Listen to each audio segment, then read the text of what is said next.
দেখো কা আমরা আপনার এই রাস্তাটা বালা না করিয়া আমরা দান ফান নিতাম পারি না বন্ধ চনে কত কষ্ট হয় আমরা গাড়ি দেয় না ঠেলা গাড়ি ও ধান কাটা ওর মানুষে খান্দে বইয়া নিতেছে যদি গাড়ির রাস্তা হইতো তে গাড়ি নিতে পারতো।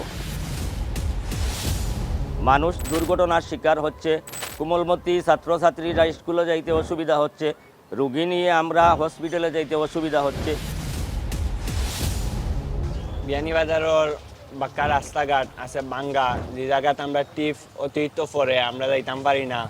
এখন ওই জায়গাগুলোর লাগে আমরা অনেক সময় আছে গাড়ি গোলার বিয়ারিং যায় গিয়ে, পিছর বিয়ারিং যায় গিয়ে, গাড়িতে অনেক সমস্যা হয়, প্রায় সময় রাখার লগে গ্লাসও ভাঙ্গি যায়। আমাদের টায়ারের ক্ষতি হয়, আমাদের মনে করো যাত্রীর আওয়া যাওয়ার অনেক ক্ষতি হয়, অসুস্থ রোগীর আইতে আইতে অনেক সমস্যা হয়। প্রতিদিন এই রাস্তা দিয়ে চলাচল করে হাজার হাজার মানুষ, কিন্তু উন্নয়ন কাজের ধীরগতি প্রশ্ন তুলেছে বাস্তবায়নের দায় নিয়ে।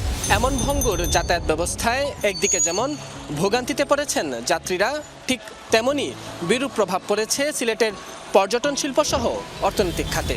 সিলেট ঢাকা মহাসড়কের বিভিন্ন খানাখন্দ ঢেকে দেওয়ার জন্য ইট ব্যবহার করা হচ্ছে।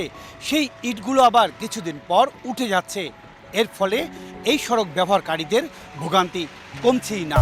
সম্মানিত গোলাপগঞ্জ এবং বিয়ানীবাজারের ভাই এবং বোনেরা, আমরা আমাদের গোলাপগঞ্জ এবং বিয়ানীবাজারের যে রাস্তাঘাটগুলো রয়েছে সেই রাস্তাঘাটগুলোর সংস্কার এবং নির্মাণে ব্যাপক ভিত্তিক উদ্যোগ আমরা ইতিমধ্যে নিয়েছি। কোথায় কি সমস্যা রাস্তাগুলোর আমরা সেগুলো অনুধাবনের চেষ্টা করেছি। এর মধ্যে বড় রাস্তাও আছে, ছোটো রাস্তাও আছে। বড় রাস্তার মধ্যে সিলেট টু সোতারকান্দি রাস্তাটা টেন্ডার হয়ে গিয়েছিল, সেটি মাঝখানে বাধাগ্রস্ত হয়। আমরা আমাদের প্রচেষ্টার মাধ্যমে সেই বাধা দূর করে কাজটি আবার শুরু হবে। এর বাইরে ঢাকা টু সিলেট যে রাস্তা সংস্কারের অভাবে দীর্ঘদিন থেকে যানজটে মানুষ কষ্টে পাচ্ছিল, আমরা সেতু মন্ত্রণালয়ের মাননীয় উপদেষ্টাতে দেখা করে এই রাস্তাটির সংস্কার এবং যানজট নিরসনে ভূমিকা রাখার আহ্বান জানিয়েছিলাম। তিনি ওই রোড ভিজিট করেছেন এবং প্রয়োজনীয় পদক্ষেপ অলরেডি তিনি নিয়েছেন, কাজ শুরু হয়েছে। আমরা আশা করছি এটাও সময়ের ব্যবধানে কমপ্লিট হয়ে যাবে ইনশাআল্লাহ। এর বাইরেও এই দুই উপজেলায় বেশ বড় বড় অন্তত 10টি রাস্তা ইতিমধ্যে আমরা টেন্ডার পর্যায়ে কাজ শেষ হয়ে ওয়ার্ক অর্ডার হয়ে গেছে, এগুলো কাজ শুরু হবে। তারও আগে আমরা দুই উপজেলাতে বেশ কয়েকটি রাস্তা কমপ্লিট করার সুযোগ পেয়েছি।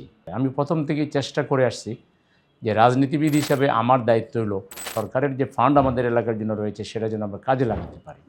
আমি সরকারি ফান্ড আদায় করার ক্ষেত্রে আমার সাধ্যমতো চূড়ান্ত প্রচেষ্টা চালিয়েছি। বেশ কিছু সফলতা অর্জন হয়েছে, আরও কিছু সফলতা সামনে আসবে বলে আমি দৃঢ়ভাবে বিশ্বাস করি।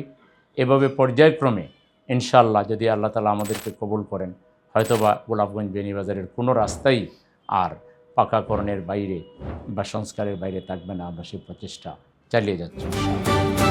দাঁড়িপাল্লায় ভোট দিন, বাংলাদেশ বুঝে নিন। দাঁড়িপাল্লায় ভোট দিন, বাংলাদেশ বুঝে নিন।